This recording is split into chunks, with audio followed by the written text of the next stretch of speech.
Olá, vamos dar continuidade àquilo que são as nossas aulas, tendo em conta que estamos em aulas de projeto de instalações elétricas residenciais.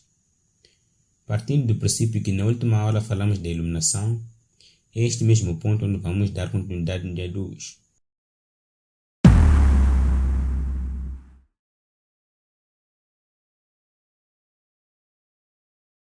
O regulamento brasileiro, ou seja, a norma NBR 5410 diz o seguinte: pelo menos um ponto de luz no teto interruptor na parede, em locais com área igual ou inferior a 6 metros quadrados, um ponto de luz com no mínimo 100 VA em locais com área maior que 6 metros quadrados, no mínimo 100 VA.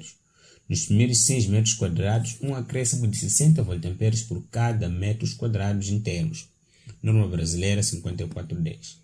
Agora, como aplicar este regulamento na prática? Para que possamos entender a aplicação deste regulamento, temos que observar esta tabela onde é aplicado aquilo que o regulamento diz. Vamos tomar como exemplo a sala de visita. A sala de visita tem uma área de 20 metros quadrados. Agora vamos ver, nesses 20 metros quadrados, como é que nós vamos fazer a distribuição da potência referente à iluminação. Segundo aquilo que é o regulamento diz que nos primeiros 6 metros devemos acrescentar, ou seja, nos primeiros 6 metros devemos aplicar uma potência de 100 VA e nos excedentes 4 metros vamos aplicar uma potência de 60 VA. Então, se temos 100 VA aqui nesses 6 metros, mais 60 VA dos 4 metros, ficamos com 160 VA. Mais 60 VA ficamos com 220 VA. E mais 60 VA ficamos com 280 VA. Podemos tomar em conta um outro cômodo, por exemplo, o quarto 2. O quarto 2 tem uma área de 14 metros quadrados. Nos 14 metros quadrados, aplicamos os primeiros 6 metros quadrados uma potência de 100 VA e os excedentes 4 metros uma potência de 60. Por isso, nós teremos 100 VA, 60 mais 60, 120. Ao somarmos 120 e 100, teremos 220 VA. Dando continuidade àquilo que é o nosso projeto, encontramos o outro ponto que fala do dimensionamento das tomadas de uso geral e as tomadas de uso específico. Afinal de contas, o que são tomadas de uso geral? Tomadas de uso geral são tomadas destinadas a aparelhos móveis ou portáteis, assim como fixos. São tomadas que são destinadas a televisores, máquinas de barbear, secadores, por aí em diante. Máquinas móveis, portáteis, que nós podemos puxar daqui para aqui, daqui para lá com mais facilidade. Essas são as tomadas de uso geral. Vamos ver o que o regulamento diz no que tange às tomadas. Diz em banheiros, cozinhas, copas e locais análogos, no mínimo 600 VA por até 3 pontos de tomada e 100 VA por ponto de tomada para os excedentes, considerando cada um dos ambientes separadamente. Norma brasileira 5410. O que o regulamento está aqui a nos dizer? Está a nos dizer que em banheiros, cozinhas e copas e locais análogos, ou seja, locais semelhantes, devemos aplicar uma potência de 600 VA até 3 pontos. Ou seja, num circuito, as primeiras 3 tomadas devemos aplicar uma potência de 600 VA e os excedentes podemos aplicar uma potência de 100 VA. Isso quer dizer que as primeiras 3 tomadas de cozinhas, banheiros, copas ou locais análogos devem ter a capacidade de suportar uma potência mínima de 600 VA. Os excedentes podemos aplicar uma potência de 100 VA. Isso se nós não sabemos o tipo de carga que nós vamos alimentar. Mas se nós sabemos o tipo de carga que será alimentada na cozinha, em banheiros, copas e locais análogos, naturalmente podemos aplicar uma tomada que vai suportar a determinada carga que irá alimentar. Para entendermos melhor esse aspecto, podemos recorrer aqui à nossa tabela, que vai nos ajudar a compreender melhor estes pontos. Temos que ter em conta que quando estamos a falar de dimensionamento da iluminação, olhamos, ou seja, nos baseamos na área. Mas quando é dimensionamento das tomadas, nos baseamos no perímetro. Dando como exemplo a sala de visita, nós vimos que a sala de visita tem um perímetro de 18 metros. e a mesma será aplicada 5 tomadas de uso geral e uma tomada de uso específico. Assim sendo, teremos 5 tomadas de uso geral que serão aplicadas uma potência de 100 VA para cada e uma tomada de uso específico que terá uma potência ativa de 2000 watts. Então aqui nós vimos que para a tomada de uso geral teremos 500 VA e para a tomada de uso específico 2000 watts. Podemos tomar exemplo um outro ponto que é a cozinha, que tem um perímetro de 14 metros e terá 6 tomadas de uso geral. Nessas 6 tomadas, as primeiras 3 tomadas terão uma potência de 600 VA, segundo o que nós lemos acima no regulamento, e os excedentes terão uma potência de 100 VA. Então teremos 600 vezes 3, teremos 1800, mais 300, que serão 2100 VA. E, felizmente ou infelizmente, na cozinha não teremos nenhuma carga de uso específico. Vamos dar continuidade para que possamos ver outros pontos. Bom, este ponto é muito importante, principalmente para projetos acadêmicos. Os docentes gostam muito desse tipo de nota, onde nós vamos dar algumas referências, ou seja, algumas modificações que acontecem no circuito é importante serem anotados.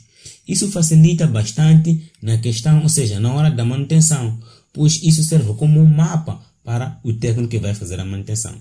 Diz nota para 2 circuitos de uso geral, nomeadamente circuito da cozinha e circuito da sala. Nós percebemos que no circuito da cozinha temos uma tomada a mais instalada no quarto 2. Então estamos a explicar aqui que no circuito que alimenta a cozinha tem uma tomada externa que está aplicada, ou seja, que está montada no quarto 2. Se nós olharmos para o circuito da sala, nós vemos que este mesmo circuito da sala tem uma tomada a mais que foi instalada na cozinha.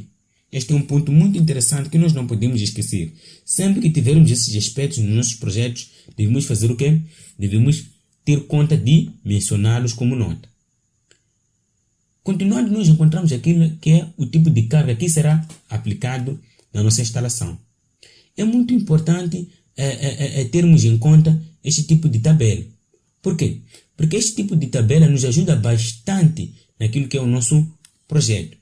Bom, este tipo de tabela nos ajuda primeiro a sabermos qual é a potência máxima. Temos a previsão da potência máxima que a nossa instalação vai requisitar, o que vai nos ajudar bastante no cálculo da corrente de serviço. Não é isso? Então, esta tabela é muito importante para isso. Então, nesta tabela nós temos mais ou menos aquilo que são as potências previstas das cargas que nós vamos aplicar. E temos também a quantidade das cargas que nós vamos usar. Por exemplo, falando exatamente de lâmpadas, sabemos que nesse projeto vamos usar lâmpadas fluorescentes de 36 watts e a quantidade de lâmpadas serão 33 lâmpadas. Isso vai nos dar uma potência máxima de 1200 watts. É importante que esta tabela seja feita mediante um consentimento do proprietário, ou seja, o consentimento do seu cliente, pois facilmente assim você vai saber que tipo de cargas ele deseja aplicar na sua instalação. Continuando, encontramos aquilo que é a especificação do material. Afinal de contas, o que é isso de especificação do material? Qual a importância da especificação do material? A especificação do material é um ponto de extrema importância para o seu projeto, pois ela constitui aquilo que é a segurança do seu projeto. Pois é na especificação do material onde você vai dizer todo o tipo de material que será aplicado no seu projeto. É na especificação do material que você, como técnico, vai recomendar as melhores lojas, ou seja, as lojas em que você confia em que te dão material de qualidade. É na especificação do material onde você vai justificar o porquê de você ter escolhido o material X, Y ou Z. É na especificação do material onde você vai dar os detalhes técnicos do porquê você vai escolher um disjuntor do tipo X ou um disjuntor do tipo Y. Em forma geral, quando fores a fazer aquilo que é a especificação do material, deves ter muito cuidado, pois se a especificação do material for mal feita, naturalmente o seu projeto não terá qualidade, pois será um projeto em que constantemente estará a demandar o que é defeito, devido ao que a uma falha na escolha da especificação do material.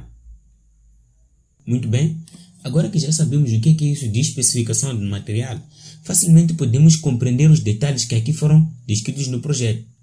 Nós percebemos que na especificação do material é onde nós vamos dar a especificação do material que será usado no nosso projeto, onde vamos dar detalhes muito importantes, ou seja, detalhes que vão determinar a qualidade do nosso projeto. Pois é na especificação do material onde vamos dar detalhes finos, detalhes importantes, detalhes específicos daquilo que são o material que será usado no nosso projeto. Dando continuidade àquilo que é o nosso projeto, encontramos aquilo que é a tabela de preços. Essa tabela é muito importante para que ela possa nos ajudar a compreender o orçamento do nosso projeto. Se nós formos a fazer essa tabela corretamente, facilmente poderemos saber quanto é que o nosso projeto irá custar, ou seja, em termos de material, pois a mão de obra é determinada pela qualidade do técnico, ou seja, cada técnico sabe quanto é que ele cobra. Então, é muito importante fazer-se esta tabela. Então, esta tabela deve ser feita mediante os preços atualizados dos materiais. Devemos evitar fazer esse tipo de tabela nos baseando em preços que já foram consultados há bastante tempo. Devemos sempre estar atualizado quanto aos preços do material que nós usamos nos nossos projetos. Muito bem, para não alongarmos aquilo que é a nossa aula termina por aqui. Na próxima aula vamos dar continuidade a partir da memória justificativa. Muito obrigado e até o próximo vídeo.